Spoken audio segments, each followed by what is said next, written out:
বাংলার মুখ আমি দেখিয়াছি, তাই আমি পৃথিবীর রূপ খুঁজিতে যাই না আর।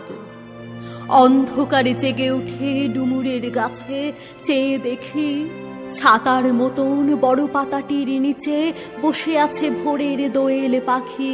চারিদিকে চেয়ে দেখি পল্লবের স্তূপ, জাম, বট, কাঁঠালের, হিজলের, অশথের করে আছে চুপ। ফণিমনসার ঝোপে সটি বনে তাহাদের ছায়া পড়িয়াছে। মধুকর ডিঙা থেকে না জানি সে কবে চাঁদ চম্পার কাছে। এমনই হিজল, বট, তমালির নীল ছায়া বাংলার অপরূপ রূপ দেখেছিল। বেহুলাও একদিন গাঙুরের জলে ভেলা নিয়ে, কৃষ্ণা দ্বাদশীর জ্যোৎস্না যখন মরিয়া গেছে নদীর চড়ায়, সোনালি ধানের পাশে অসংখ্য অশ্বত্থ বট দেখেছিল হায়। শ্যামার নরম গান শুনেছিল।